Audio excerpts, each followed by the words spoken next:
Yeah, stay prepared for the up and downs. Life is like a seesaw. What's going on, guys? Just another critic. Welcome back to the channel. We are closing out my week 7 predictions with my upset alert picks. Starting my upset alert picks, this one is going to be a long shot, but I think it can happen. South Carolina Gamecocks taking on Georgia Bulldogs. This will be a home game for Georgia, and I understand that this game is expected to be a blowout, right? South Carolina right now, a 24.5 point underdog. But at the same time, I think this is just one of those games where, Georgia's coming in after, that Tennessee game, feeling good. We got a nice dub, a nice little blowout over Tennessee. I think this is kind of a possibility of being a trap game. I understand it's a home game for Georgia. However, at the same time, South Carolina, overall this season, whenever they've played some of the better teams like Mizzou or like Alabama, obviously they got blown out by Mizzou. But at the same time, when they played Alabama, I think this is one of those matchups where it's like a Super Bowl matchup, right? They view this as one of those games where they just want to go out there and ruin someone's season. Because at the end of the day, their season, for the most part, is kind of lost. They don't really have any hopes of making any championships. At this point, they're playing for pride, and they're playing for a bowl game. Now, I understand that the Georgia Bulldogs, right, they got the stable of running backs. But to be quite honest, their run game hasn't looked super dominant. It hasn't looked like they can move the ball at will, that they can score at will. And I think right now, South Carolina, my thoughts are that they're going to come into this game trying to take the same approach as Notre Dame, selling out on the run and forcing Jake Fromm to beat them in the air. But in reality, I don't know if South Carolina can stop them in the pass game. At this point in time, from what I've seen from Georgia, they haven't really unleashed Jake Fromm. And Georgia themselves, they kind of play a slower pace of football, kind of like Wisconsin.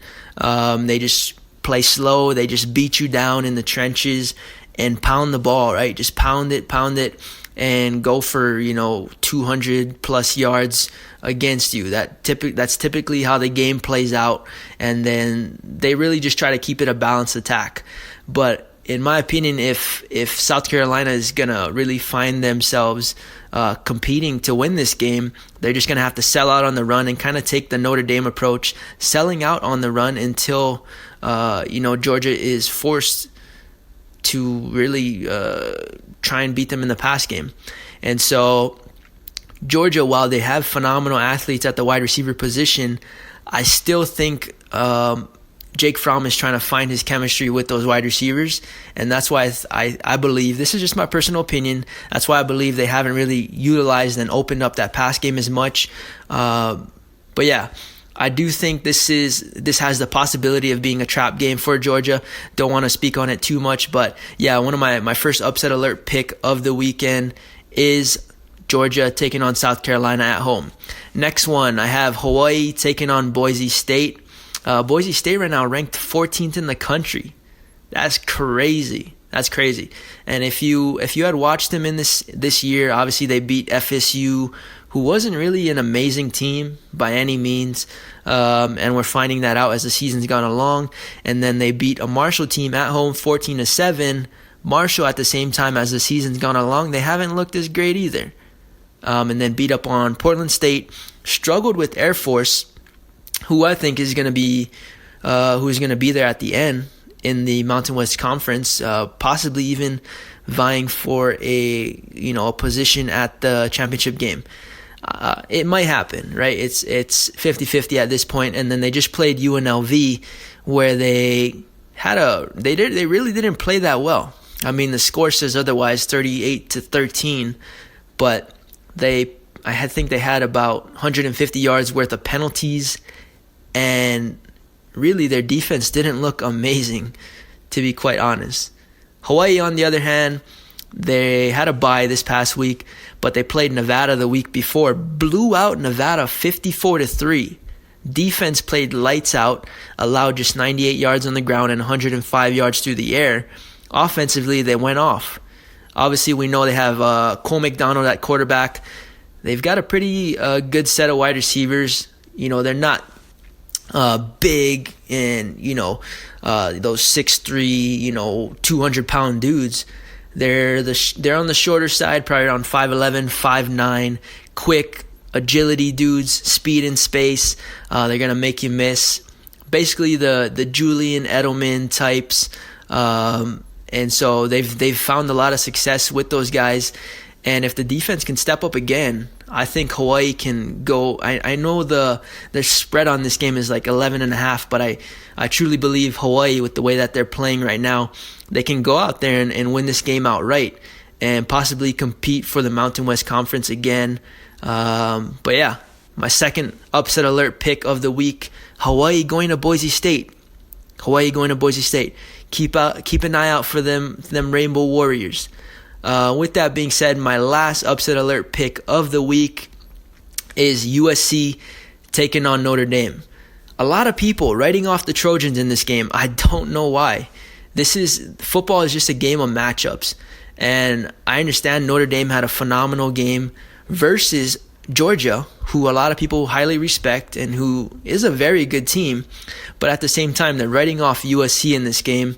But if you look at Notre Dame and look at what USC brings to the table, USC, they bring in a phenomenal set of wide receivers, right?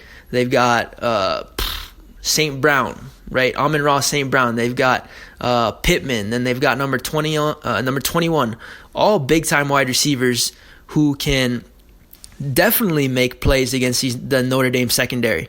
We already saw Virginia play Notre Dame, and I can't name one guy from that Virginia wide receiver core, but a handful of them were making plays against Notre Dame. And these guys coming in from USC, these guys are NFL talent type wide receivers. Almost every single one of them are going to go to the league. That isn't even a question. So the only thing that if you simplify it, right? If you just simplify it, look at the players that USC has, top recruits. Look at the players who Notre Dame has, top recruits. I understand they haven't been playing their best football offensively, but if you look at them defensively, they've been playing phenomenal. Defensively, this is a great matchup for USC. They're not the biggest or the most physical up front, but their D-line has been getting to the quarterback. If you look at their game versus Washington, they held Washington's offense to 180 yards passing with Jacob Eason, right, who a lot of people has hyped up. And at this point, most people don't really believe that he was who we thought he was going to be. And so, that's just something that it is what it is.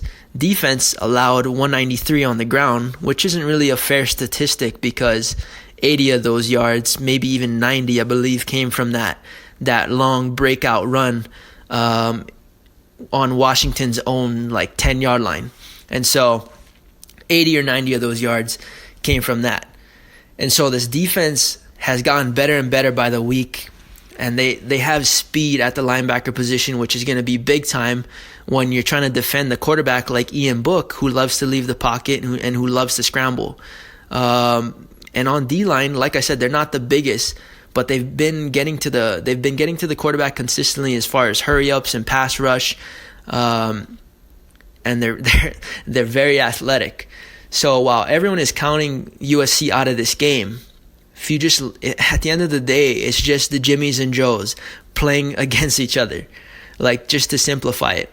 And I understand they haven't had consistency at the quarterback position for USC, but if there's any weakness for Notre Dame, I believe it's in their secondary in coverage. I understand their cornerbacks and safeties are phenomenal coming downhill and making tackles, but if you look at any time that they've struggled, it's been in the secondary. They struggled versus Clemson a season ago, and if you look at what's going on now with Trevor Lawrence, he isn't looking amazing. Right? And USC has NFL talent at the wide receiver position. Plus, they got Caden Slovis back. So I think this game is going to be a lot closer than people think. I think USC has a legitimate chance at winning this game. Notre Dame with Ian Book, who likes to leave the pocket, I don't think he's amazing, at throwing the ball and whatnot. And they really haven't had consistency in the run game. If you look at it, their best games were versus really New Mexico, Louisville, Bowling Green, Virginia. But at the same time, Virginia isn't known for stopping the run. They're known for their coverage and in the secondary. And Virginia, I can't say they really stopped them in the secondary either, though. And so, with that being said, Georgia was really the only one to stifle that run game. And I think right now USC has that. They have the talent up front to stifle this Notre Dame run game and force Ian Book to put the game in his hands and to go out and win it. I understand Notre Dame's playing at home, but with all that being said, I think USC has a very legitimate shot at winning this game. I think a lot of people are sleeping on this game, and don't be surprised if this upset happens. But with all that being said, guys, those are my 3 upset alert picks for the week. If you disagree or you agree or you got something else to say, just drop it in the comments. But I appreciate you guys supporting the channel, listening to the podcast or the YouTube. I think I covered everything. Links are in the description. And yeah, hope you guys have a great rest of your day, evening, or night. This is Just Another Critic signing off. Peace. Yeah, stay prepared for the up and downs. Life is like a seesaw. Some say it's a bitch, man, I couldn't agree more.